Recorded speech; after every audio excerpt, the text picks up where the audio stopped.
Exactly. So I'm more likely, to be 20% or under that. Like I said, I can do 20%. I can't do no 40. Exactly. Yeah, that's too much money. Way too much money. Forget that. I ain't getting none of Yeah, this. yeah, it's bad enough they taking out taxes out of our checks, man. And they want to do it with our side money. Come on. Exactly. So there's ways around that, just know. But we're Yep. gonna get into the next talking point for right now. So we talked about when to hold them, when to sell them, and when to buy them.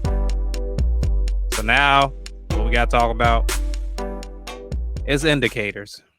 Oh yeah. Yeah. So now we're getting to more of the technical side now. Exactly. What we mean by indicators, things that indicate or give you an idea, not just off of one. A lot of things can tell you, read the market situation. A lot of things can tell you when it's a good time to buy, a good time to sell, or when you just need to hold. Yep. These are what these indicators are for. It lets you know market situation. You don't judge it just off of one. These are just one of the many tools within your handiwork. You're a craftsman. You just don't build a house off of just a hammer and nail. You got to have the saw. You got to have the tape measure. You need safety glasses. You need gloves. You need actual wood. Like you need the drill. You need a whole lot of tools to get the job done. Oh yeah, but yeah. A lot of these tools in your arsenal, yeah, because if you're going technical, you need skill with that. So yeah, using these tools and watching out for them is going to help you with that too. Exactly. I'm not necessarily saying you need every single one of them, but Oh these no. tools are handy. So, one of the many indicators, an uptrend. It's not an actual tool per se that you use. It's a visual thing that you see. You see that the market's in an uptrend. That's an indicator for either you're gonna sell when it gets to a higher playing field, or potentially could buy. 'Cause in the long run of things, you see that this particular stock is on an uptrend. You did your research and stuff like that, looking at the broader things of the chart. That might indicate for you that this is a potential future growth stock. Same thing for a downtrend. Great time to sell. No, I'm just lying. Great time to buy. Oh man. Yeah, Remember, buy low, downtrend. sell high. Yeah, downtrend the exact opposite. Everything going down. You want to know what a crash look like? Yeah, look Exactly. at that downtrend. Yep, Good time to buy. and then we got the basics. I mean, these are the basics too. The first two are the basics. Now we're going to go into even more basics, like the support and the resistance. So the support, is the stopping point. That same stopping point where when the stock or I'm gonna say when the share drops, it'll drop right at that price, like $5, like it keep going up between like $5 and $7, and it always stops right at that five or close enough to that. That's the support right there before it goes back up. So that's the support, and then the resistance is where it goes up to the point where it stops. Like if $7 is the resistance, going up from five, then it's going to stop right at that seven or around that before it goes down. Yeah. And if you want a visual show of that, check out the episode 11.5 market terminology, where kind of show you exactly what is support and resistance. You'll get a better idea of me showing you that. So again, check that out if you want more information. Yep. So we're going to have examples of a lot of these, but for right now, we'll just go through the list and I'll go back and tell you which example is associated with each term. We have a double top, which is a certain chart pattern you will see when trading cryptos or stocks. You'll have a double bottom, again, another chart pattern you will see trading cryptos or stocks. They're interchangeable. And then you have a cup and handle, which is, again, sound like a broken record, another pattern. that you'll see in the stocks and crypto markets. Now, the first, I don't know, like 7 examples were more of like patterns and tools, visual tools you use. Everything down under is actual tools that you'll use within a trading platform. It was getting dark out there. I had to cut the Yeah. I've been on this podcast till the sun drop. See what we do for y'all. Exactly. The sacrifice. Oh man. So I guess we was trying to speed it up. So like I said, these are actual tools that you can set up in the settings in your trading platform. Most of these brokers have them, like the SMA, EMA, all that stuff. There's tools you can use. They're indicators. This is what we actually call indicators, the indicator tools. There's one called the SMA, which is the simple moving average, and one is called the EMA, which is the estimated moving average. And essentially tells you the estimated price of the underlying asset over a certain period of time.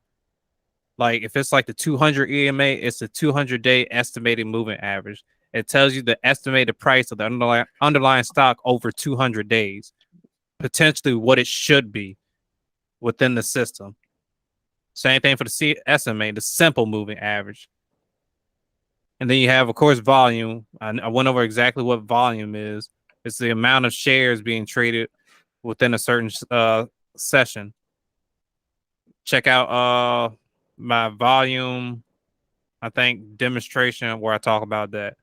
Then you have RSI, which I think is relative strength index. That's what that stands for.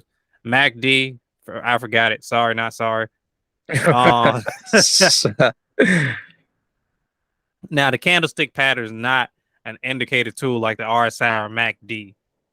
It's just actual candlestick patterns can sometimes tell you what's going on. And I'll get into that a little later. And then ATH, our acronym for all-time highs. That's an indicator. Okay, you know why what we say? All-time highs have a nasty habit of dropping. Plain and simple. Yep.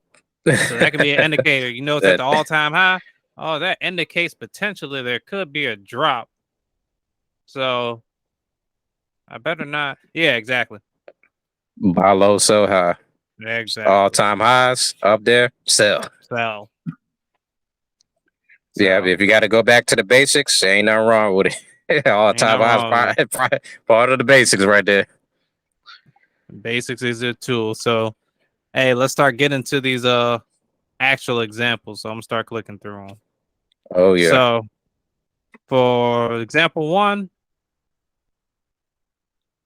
double top. Excuse me, double top.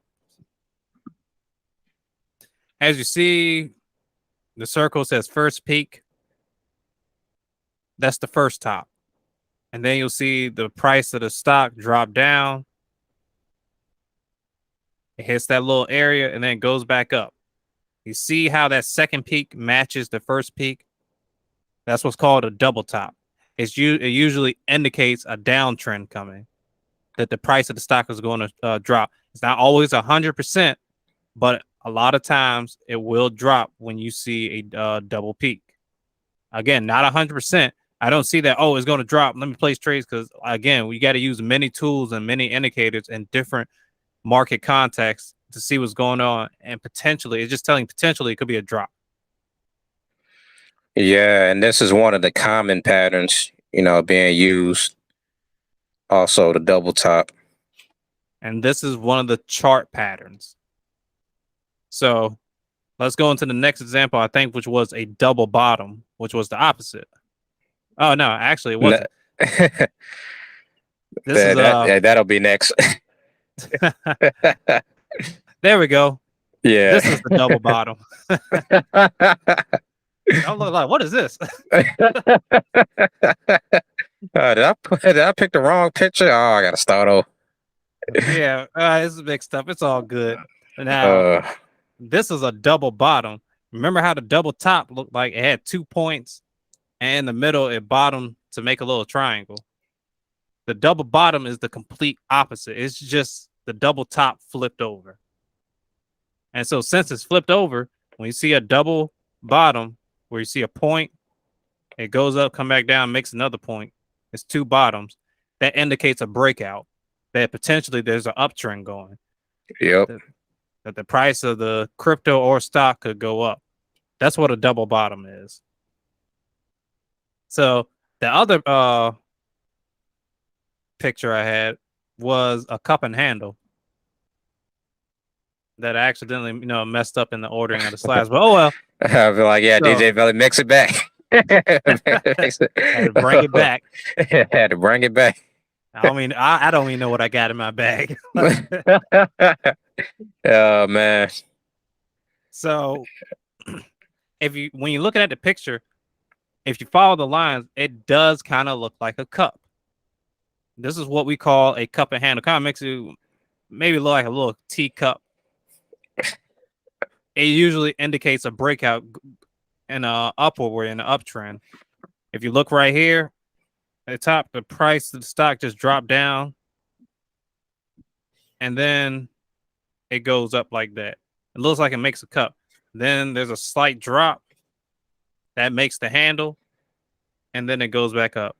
Again, that usually indicates upward trend in price. That's what a cup and handle is. That's one of the many chart patterns. Okay, remember we had double top, and then we had double bottom, which is the opposite of a double top, and then you have a cup and handle. There's a few other chart patterns. We'll probably get into that to later episodes, but these are just one of the few chart patterns.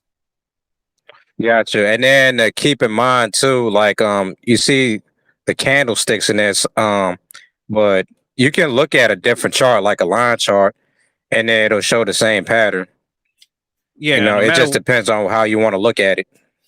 Exactly. You can do a line graph too, and it'll still show it to you. Not exactly like this, but you'll still see the cup and still see the handle. The candlestick show it just better. Yeah, it's just more specific, the candlestick. Exactly. It just shows a little bit better. So yep. Next, we're going to go into the actual indicator tools you can use. Now, I know it's kind of blurry. Oh well, like I'll be explaining everything.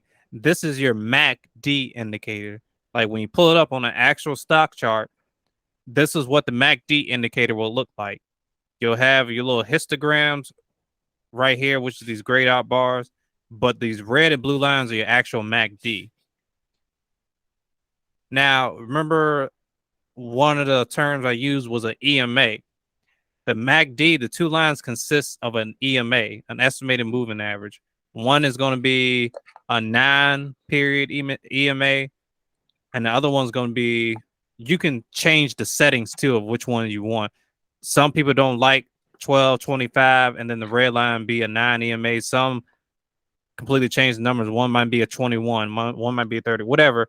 It's whatever fits into your strategy. But if you know nothing about it, just keep the default settings on it. As you get better at trading and understanding how these tools work, then you can go ahead and change the settings. But just keep the default settings, or maybe you can look up a YouTube video. Who knows? I'm not the one for it. You learn what you're doing before you do it. Exactly. Like I've used the MACD before, but I don't use it as much now. And I never really changed. I did change it. I can't even remember what my settings were. But, it is what it is. And then what helped me remember, what the MACD looked like, for like our newcomers is like, just remember it looks like a DNA strand, and remember what to look at right there, because that's what it's going to look like. He's talking about this little histogram right here. Yeah, think of a DNA strand. So how it works is basically, I don't even know if y'all can see my mouse moving. Hopefully y'all can. But when the blue crosses down over the red, that indicates a downtrend. The price is about to drop. As you can see right here, if you can. If you look at the far left, where it got the arrows pointing MACD 25 and then MACD 9, you see how they cross and it drops? If you look at that same very bottom area, it crosses again. When the red crosses, it indicates it's going up. I mean, that's simply just how it's used. That's what it's just the crossing of lines indicate whether it's going to be an uptrend or downtrend or a drop in price. That's all essentially what it is. Now you can get more technical. People know more about this than me, but like I said, I've used the MACD. I know how to use it. I don't use it as much though. But that's the MACD. So we'll go into the next indicator.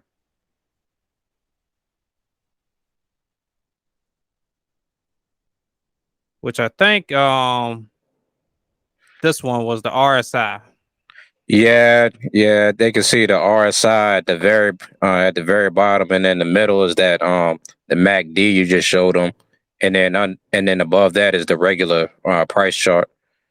Yeah, and what's funny about this is not even stocks, nor is this crypto. This Right. is actually a forex picture.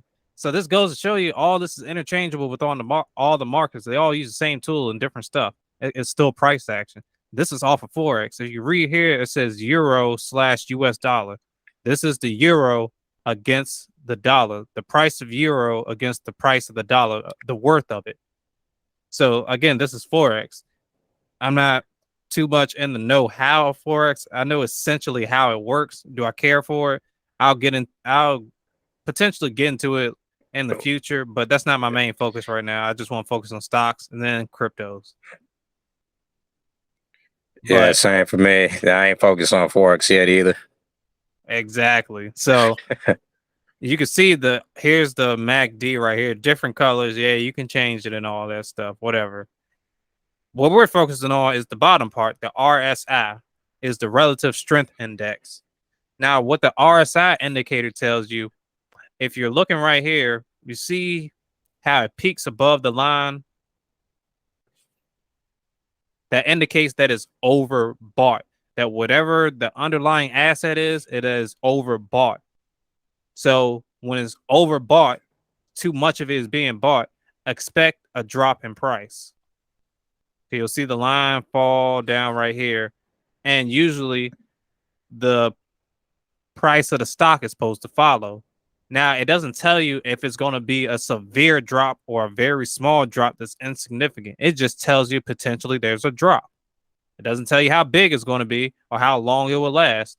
It'll just let you know there's a drop coming.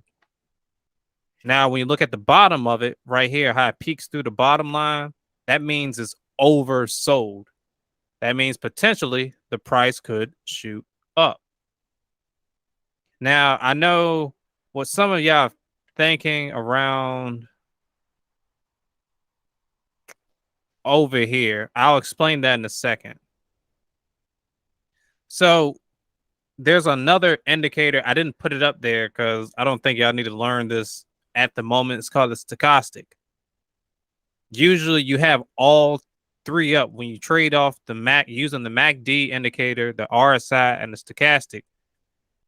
You usually have all three. Sometimes when you trade and when you're looking at the price movement and when you look at your indicators, you usually follow your indicators. If the indicator is going down, that means the stock potentially go down or the crypto will go down. But if you look in this example, the MACD is going down, the RSI is going down, but I know this is forex, but we'll just for example purposes, this is a stock. It's going up. Why are these two going down and this one up? When you use these indicators, there's something called divergence, where the two are different. There's something going wrong. Why are the two indicators at the bottom is going down and the stock is going up? This is called divergence. Usually, if there's divergence, you see on your indicators that the stock is supposed to be going down. Remember, it doesn't tell you if it's going to be a severe drop or not. You just know it's supposed to go down, even a little bit. But it's doing the complete opposite on the price chart. It's actually going up. Again, this is called divergence. So when you see this, it's kind of letting you know potentially, it's not 100%. Potentially, the stock or asset will crash. It will drop. There's going to be a severe drop. Now, that drop could only be like the right here. It does that. But it's just letting you know potentially there could be a drop. Now, it's the same thing for opposite. I don't have a picture up, but say this stock was going down in price. and the MACD and RSI were going up. That's still divergence. It's just the opposite. That means the price of the stock is about to shoot up. Again, we don't know how severe it's going to be. We don't know it's going to be a real strong sweep going up or just a little bump. It's done that before. It happens. So that's just something to look out for if you're using the MACD or an RSI and stochastic indicator. And if I'm not mistaken, I think I have one more indicator up here. Where is it? Oh, no, I don't. But oh well. Yeah, good. Valley got a whole bunch in the like a whole bunch of his in his arsenal. But yeah, even if it does, drop, it's like show a hard drop, without divergence. It doesn't mean the share price itself is going to drop the same way. It could just drop a little bit, like you said. Yeah, There's exactly. some type of drop. I might have to show it again or whatever. But like Money was saying, even though it's a strong swoop down, it doesn't necessarily mean that stock is going to do it in the same sense. It still drop, but not to the same extent. If the RSI and MACD is showing a drop like this, and it looks like it's just a massive price swing, it's funny. It's happened to me so many times. Sometimes the drop was this. I guess that's good still for a drop. It's still a drop. I guess that's good for all you scalpers right there. It's a drop for sure. It's still a drop. So it is what it is. But that's just something to look out for. That goes back into don't put all your trust into these indicators and just go, this is exactly what's going to happen. This is what that one or two indicators were telling me. Again, I go off of many things. Yeah. I don't just go off of one thing. So make it educated. It's good enough for you to make an educated guess. That's what it's telling you potentially keep an eye out. Potentially, it could drop. So we'll head on to the next slide. Y'all already saw it, but hate to tell it to you, facts over feelings. Oh yeah. Oh my God. And then that's what a lot of people got to understand. Like this is a mental game. The market is going to mess with you in some type of way, but that's why it's important for you to gain confidence. When you're learning your craft. Like whatever strategy you choose. Make sure you're comfortable and confident with it. Because like you let your emotions get to you. The market is going to get to you. It don't care about your feelings at all. Exactly. The market does not care about your feelings. Sorry, not sorry. Regardless of being happy, sad, or impatient, none of that is going to affect the market, but it'll only affect you. All of that affects you. It doesn't affect the market. It affects you. Hey, yep, that's true. You can't change the market when you get mad at it. Exactly. You can't do nothing about it. It is what it is. You can't call up a customer service because the price went down. You lost. None of that's gonna work. We can't help you. No. So your money's gone. You're not getting a refund.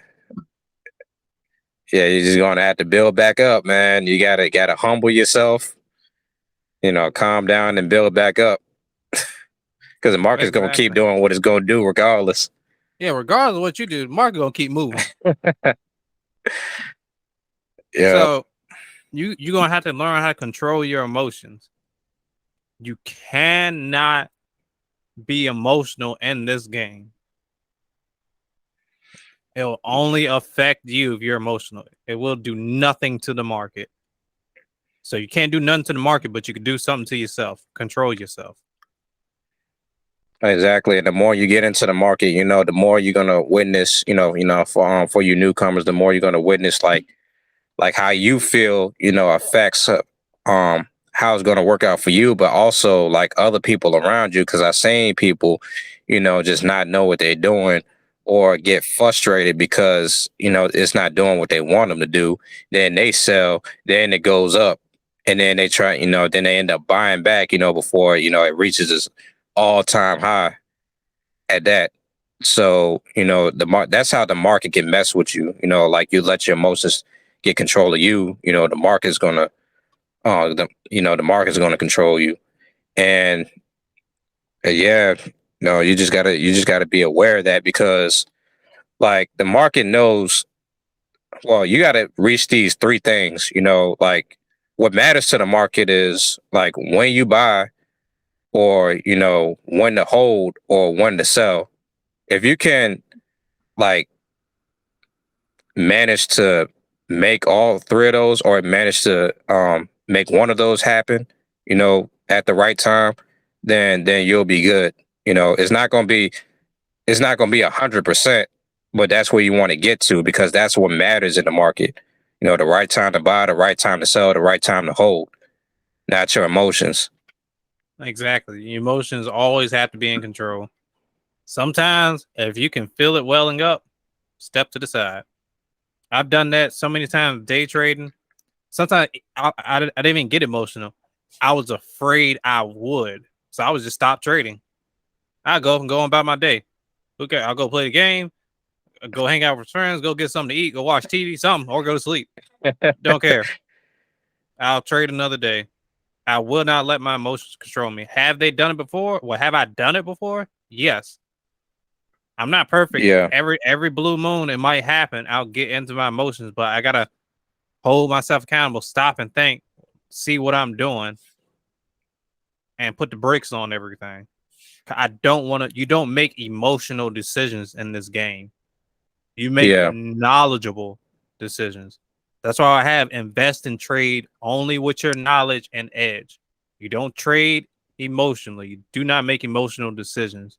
You make knowledgeable, factual, and contextual decisions. yeah. And then this go for people happy about a trade too. Like FOMO, when we talked about, everybody else excited, and that makes you excited about the share, and then you buy it because of the hype around it, but then end up, you know, like just getting into something something later on. And then and even I had to stop myself, when even when everything was on a sale, and then I'm just buying, but there's a risk with that too, when what went down can just keep going down. So that's why I put that method in there, just to do this just in case, like put like a fraction of what you're going to put here, and when it goes down, put a fraction of what you're going to put here. There's nothing wrong with like stopping yourself or limiting yourself, you know because you don't want your emotions to take control of you. You get so happy about something that you think is going to go up, and then you just put your whole mortgage in there, like I gave in the last example. Exactly. It's pretty. Like, I give you an example, like the same example I think I've had in Dangers of the Market. We tell our horror stories.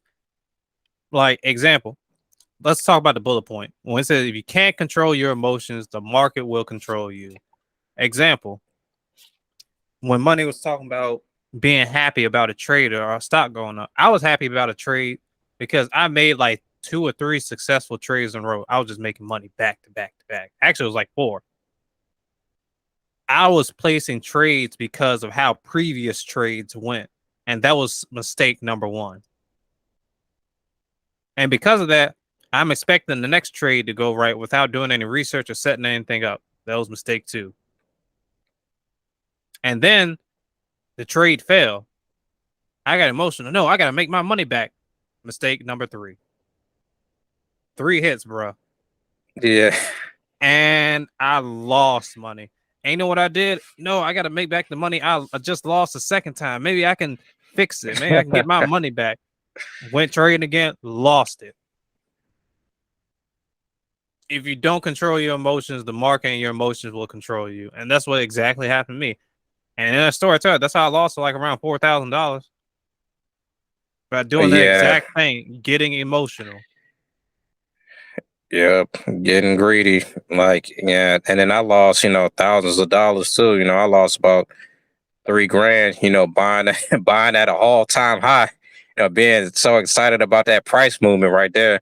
And then instead of just doing a stop loss, I'm like, oh no, it's just consolidated and it go back up. No, crash. Yeah. I think I lost all of it like within like an hour, something like that. Yeah, I was like, oh man, like I lost it all in a week. When he talking about an hour, I'm like, Yeah, oh, in an man, I know hour. that Oh, hurt. never to be seen again. Oh man, I was like, man, I could have just had like man, at least 1,000 left. I would have been happy. Now I lost all. Yeah, I could have just been fine with losing like $300, but no, I had to go back and make my money up. No, I can't do that. I've been making successful trades. I'm going to get this money back. Watch Oh this. my god, man, it's still painful too. I have no choice but to hold. I, Man, I don't, I don't make that same mistake. That's what I said. Sometimes, if I even feel like I'm getting emotional or I think I can. You know what's funny? I can have all my emotions controlled, and I have like two unsuccessful trades. Potentially on the second one, I'll just get up and leave. I'll go get something to eat. I'm done trading for the day. I'll shut my computer down. I'm gone. yep. I'm going playing a game. I'm going about my day. I'll trade tomorrow. Yeah, just know Control you your have a emotions. life out. Yeah, you have a life outside the market. I mean, we have a passion about this. Because this is a life changer. Both of these markets, but at the same time, we got a life outside of this. So, instead of just getting greedy about the money you earn, how about just take time to enjoy some of that. Whether you got $100, $200 return. Yeah, Yeah. exactly. What's funny, what that day I lost 4,000, I sat there for a second. I started laughing. Because what's funny, I've done all my research. I remember that was one of the main points they kept hitting. I need to plug his name into the YouTube for people to check him out because I learned a lot from him. It's Carlos something. I don't know why I can't remember his name. But on Instagram, he goes under investor trade. Like supply and demand, how to trade. He's where I learned it from. And one of the main points he would always strike in is control your emotions. Because a lot of times he'll get up and leave and go do something if it doesn't work out. After a few trades went south, he's gone. So many people tell you the same thing because they're telling you to prepare you for that. And I've been learning that. And I guess the day it finally hit me, it came for me to take that chance. I lost $4,000. Kind of sat there and laughed. I was like, oh, good grief. That's crazy. Good, great. I really start laughing. I guess I'll go eat breakfast then. Like, even though I lost like $4,000, I was, yep. I guess I'll trade again next week. I took like a couple weeks off. Yeah, I'll trade again in a couple weeks. That was to keep myself from doing anything stupid anymore, and to Right. reflect on what I was doing. Oh yeah, so safe to say we got humbled. Ain't nothing wrong with limiting yourself. Like if you just like, especially like if you good at getting in and out. You like you made $500 that day. You feel like you can make 1,000. I was like, nah, let me flip it again. But nah, you good at making $500 a day. Some people just stick to that. Oh yeah, I'm done. I ain't gonna risk it anymore. Because I just made like a week's worth that I made in my other job, almost that, and it's Yeah. in a day. So yeah, don't get too greedy, because then you 500 is turn really around and good. lose that. Yeah, $500 is really good. Like Now I'm some make happy to more. get, yeah, because I'm happy to get $70 in returns. You talking about 500? Yeah, exactly. So like for people like you do option trade or any type of trade in crypto trade, you only make $30 a day. That's an extra $30. That covers gas money. Oh well, keep moving. That's good. That's great. Keep doing that. Continuously make that $20-$30 a day. That can build up to something. Don't worry about Joe down the street making $700 a day. He does it in like 10 minutes. Don't worry about that. Worry about you because whatever he makes is not going into your pockets anyway. Yeah, and then people within the market will use your greed against you too. Just like these incidents, what all these scams. Like Celsius, for example, promising people all this APY in returns. If you stake your crypto with them, and then what end up happening, you can't even take your money out. They use that greed, to lure people in, because the first thing people thought, I was like, oh man, that's a lot of, You know, that's a lot of interest. I'm gonna earn a lot just working with them, and then not realizing, like you holding your private, like you have somebody else holding your private keys. Your crypto is at risk. Not your keys, not your coins. Like they're not even thinking about that when they gave their coins to them. Mm, But crazy. yeah, and then you got to know that there's no 100% win rate. Because even though we got good at what we're doing, we still know and got to face the fact that we're going to lose sometimes. We just try to minimize that, by getting better at what we do. But we already told you we lost a lot, and not everything we're gonna get into is going to be at the right time. We're still going to lose some money sometimes, but you just have to have more wins than losses, and that's the goal right there. Yeah, there's always going to be losses. You're not going to, even the greatest traders lose. They lose a lot. The the objective is to have more successful trade. You're always going to lose. I remember the story under the dude I was listening to, Carlos, the one under investor trade. He was talking about some dude. Now he's trading with a lot of money. This is the a trader that trades with like millions of dollars. After he called him up, there everybody went to the bar. He bought everybody on drinks, and he was like, "You're awfully happy today." And it's, "Oh yeah, not really. I lost like $8 million a day trading." And his decision was to go buy everybody drinks. He said, and Carlos was like, "I didn't really pay attention until a click later. Wait, you lost $8 million?" Yeah, yep. Oh well, I'll make it back in the future. It sucks, yeah, but I'll make it back. It's just a loss. Man, $8 million though. I I mean, would have that looked at wasn't him his like that entire. too. Yeah, it wasn't his entire asset, but still, $8 million. You said it like it was nothing too. It's nothing to him compared to how much he has, but to us, we always going to look at him like that. Wait, 8 million, because that's a lot of money. That's Yeah. still a lot of money to us. I'm gonna always see 8 million as a lot of money. So See, when he you tell wasn't me you always lost that, rich.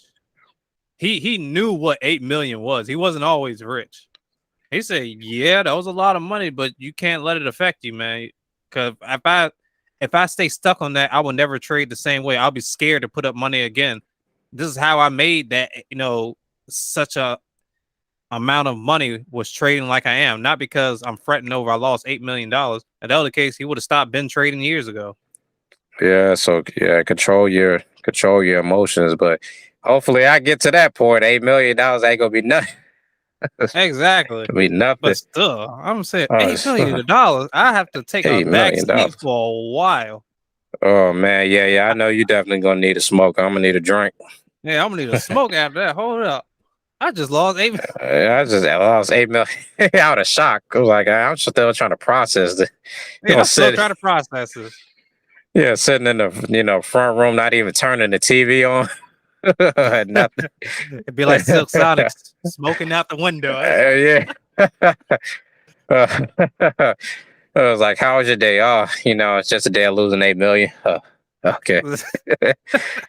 Still trying to believe it. Yeah, still, it won't click. Like it It just won't. won't click. It won't click. Oh man, But that's wild. yeah, that's the way it goes. Even he, as successful as he is, lost $8 million.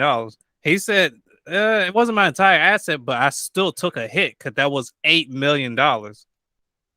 That's a lot of money to lose. And still, he went out that night and bought everybody drinks, partying, chilling. You got to have that mental fortitude, that mental concept that I can get it back. He knew he can get it back again. It's just that today wasn't his day, or that day wasn't his day. He knew he can get it back. That's what I'm saying. Even the greatest traders that make millions and millions, thousands a day, they lose too. They still lose thousands. The millionaires still lose millions. Yeah, and then that comes with the game too. If you're talking about risk, because I remember I see this post. It was like billionaires lost millions to become billionaires, and then millionaires lost thousands to become millionaires. So they lost a lot of I mean, they lost a lot of money, but they got to where they at because they was willing to take that risk and actually learn what they're doing to get there. It lost a lot of money. Actually, no, not lost. Spent a lot of money. Right. Also, yeah. And that So spend money to make money. and that goes into like, even when I said there's no 100% win rate, you could have the greatest strategy, the greatest edge. You're able to understand market context like no other, and just everything is set up perfect. You can still lose out on a trade or lose out an investment. There is no such thing as 100%.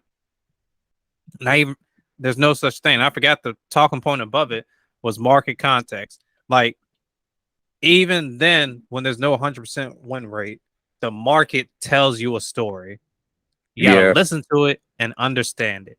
There's a story. This is going back through the chart history, looking through the company and indicators, all other things. There's a story within this chart and with everything concerning it.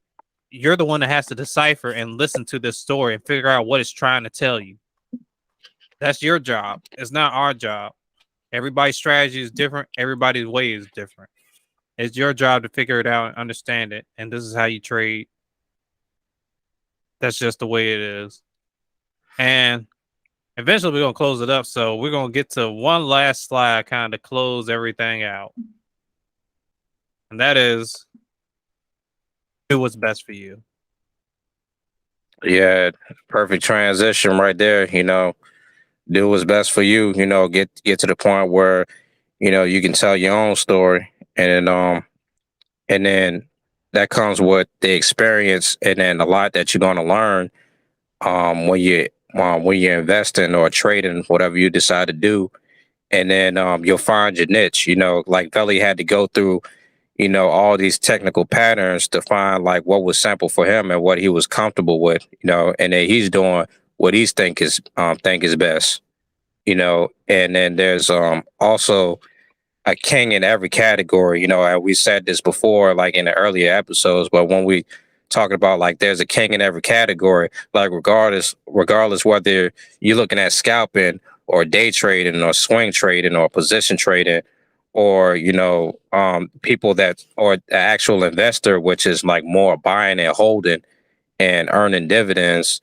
Yeah, there's like one of those is the well, has been called the best way, but even or the safest way, but there's always somebody that's the best in those classes, and they're an example of you can get into this market and make it, and then just make it, and make more than some of the other classes too. Yeah. You don't necessarily have to trade like everybody else does. Your way is best for you. That doesn't mean king in every category. This is the crown for you. It may not necessarily be the crown for me, but this is the crown for you. This way works best for you. Keep trading that way. I can't trade that way. Like Money was saying earlier, I had to go through everything to find the best way, the simple way for me. As I was saying earlier about all these indicators, at one point in time, I used to trade off a multitude of different indicators. I wouldn't say it necessarily didn't work for me, but I don't think I was really comfortable with it. And some of my trades weren't as successful. I didn't feel as confident until, like I said, I'll make an episode of that another time. I started trading off supply and demand. To me, it's the simplest and best way for me. It may not be best for you, but it's best for me. That's why I say I don't even use a lot of indicators anymore. I just use volume, maybe VWAP. That's another indicator I forgot to include, but I'll talk about that later. VWAP, volume, and I use just supply and demand. I'll still use support and resistance, here and there and all that stuff, but just supply and demand and volume. That's essentially all I use to trade. That's what's best for me. This is my crown in this category. Yep. Money's And then positions trading. yep. Yeah, and that's my category right there, long term. I tried, different ways, and then I found out, the best way for me, and then what I think is best. Doesn't mean is the best for everybody else, because not every like a lot of people think differently. So there's going to be people better suited for more active trading than actually being passive. And then which is going to lead into this point right here, like you don't have to be as active or inactive to invest only what you're comfortable with. Invest only what you're comfortable with. So like just because somebody has this great strategy don't mean you can keep up with them, because you might not have as much money as they do, when they doing these trades. Like somebody that's scalping, like somebody that has a lot of money scalping versus somebody that don't have nearly as much. Yeah, they earn a couple dollars, probably $10 scalping, but the other person was better off because they were earning thousands of dollars because they had like enough money to actually wait for that, like that little position, that little trend that went up. So so you just gotta remember that you might not have as much funds to actually do the same thing as somebody else and then be well off. Exactly. That's what I always say. You only got $10, you use $10. You only got 30, you use 30. You only willing to invest 100, invest 100. Do what's comfortable for you. Again, you may not be as active as other people. I'm not as active as much as you all think. We still got life outside. I still do option tradings here and there, but I'm not as active as I would like to be. I still got different things to take care of. We have different things to do in our lives. We have different things we want. Even this podcast takes time out of our day. We could be, looking at cryptos, stocks, or information or research, or just doing any other thing we want in our life. You don't have to be as active or even inactive as other people. And even me saying this is perfect with the next point. We can tell you when to do something and when not to do this and that, but you're the only one that knows your strategy and your money the best. So invest with what you know. You know you best and you know your funds the best. If you can only do it this way, then do it that way. I can tell you to do this and that, but do what's best for you. We're just a guide. You don't necessarily have to follow us, and you're not necessarily wrong in what you're doing. We're not necessarily right in what we're doing. Do what's best for you. Yeah, and then you can take what you learn from here, and not even do cryptos or stocks. You can take like the same concepts that you learn from here, and then apply it to real estate or even forex. When Veli showed that forex chart, and then he was going through those patterns. Even though he doesn't do forex, you can like go into more than one market just with the same concept, because they have a lot in common, even though they have their differences too. Yeah, it's still price action, still supply and demand, still it's still a market. It's still the same thing. Even though it's completely different, still was able to read the chart, still using the same indicators I use with stocks. You use those same indicators for cryptos. There's almost no difference. That's why, again, me and Money was able to read off it. It's still the same thing, even though it's completely different market. Like you can use futures, for example. Futures, I think, is deal with like oil and gas and stuff like that. It's still a market. It's still price swings and all that. It's just the actual asset is different. It's still dealing with companies. Just one is an oil company. That's all it is. Some of the stocks that we deal with are technological companies. Or you have rates, which is real estate companies. It's still the same Yep. thing. It's still a company. It's still all the same thing. There's no difference. You can use the same indicators for all those. And that goes again into the next point. You don't necessarily have to use every indicator. They are only tools. That's all they are. They're just tools. You don't have to use every single indicator, and you don't have to use the indicator that I use. There's plenty of indicators I wanted to use, but doesn't fit into my strategy, or I'm not that well in tune with that particular indicator. So I don't use that indicator. I've tried it just to see how it is, because nothing wrong with trying a new strategy to put into your repertoire to learn to do something better. There's nothing wrong with that. You can try it, but just know every tool is not going to work for you. Every style is not going to work for you, as we've said before. And this kind of brings it into the closing point. Experience is your best teacher, whether it's a good experience or a bad Or a bad experience. experience. It's your teacher. Learn from it, understand it. backtrack it, figure out what you did wrong, figure out what you did right, learn from the experience of yourself, and also please learn from the experience of others. We tell you certain things because we don't want you to fall into the trap that we did or have seen others fall into that trap. That's why we express so many certain points. Don't bat the all-time high. Don't do this. Don't do that. Because we have done that and others have done that. And we're here to tell you the story of why not to do it. If somebody jumped off a cliff and survived, what they're going to do is tell you, don't be like me and jump off that cliff. Don't be stupid like me and do it. Right.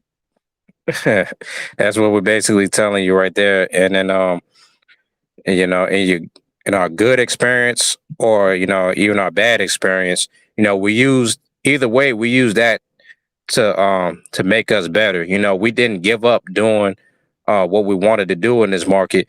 We just had to take time to reflect, humble ourselves, and then just learn. Learn from this, and then just learn even more to make us better. And then learn from others too, because just like in that episode where we talked about our horror stories, we talked about other people's horror stories too. We learned off them.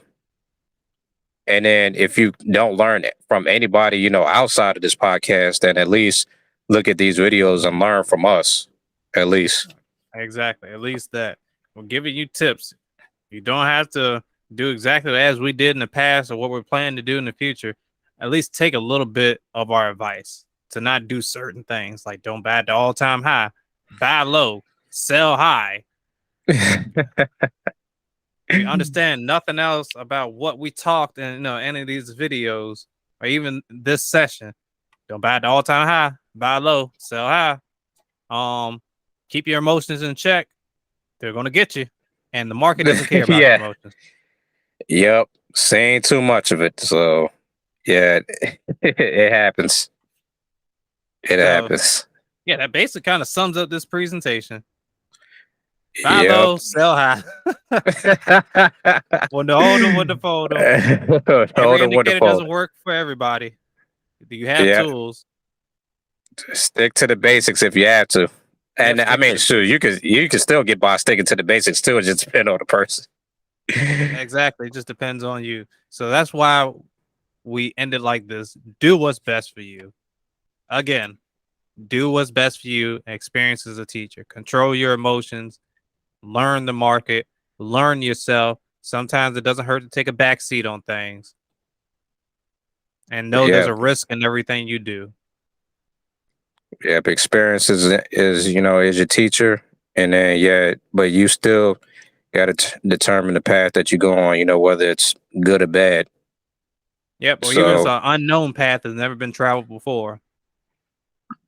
There's going to be some ups and downs. It's just like a stock, just like a crypto. There's going to be some ups. There's going to be some downs. There's going to coast sometimes. And sometimes it'll go to the moon.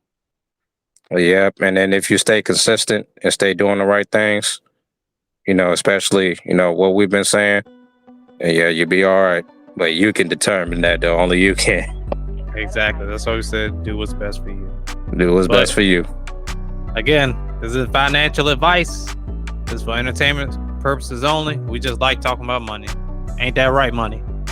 Oh, yeah, man. And money talks, too. Yeah, money talks. Man. We trying to have a long conversation at the end of the day. That's going to be our end game. Exactly. All right. This has been episode 13 right here. When to hold them, when to fold them. Like, comment, subscribe. And, we're out now. Peace. Yep. Peace. Enjoy yourselves. Enjoy.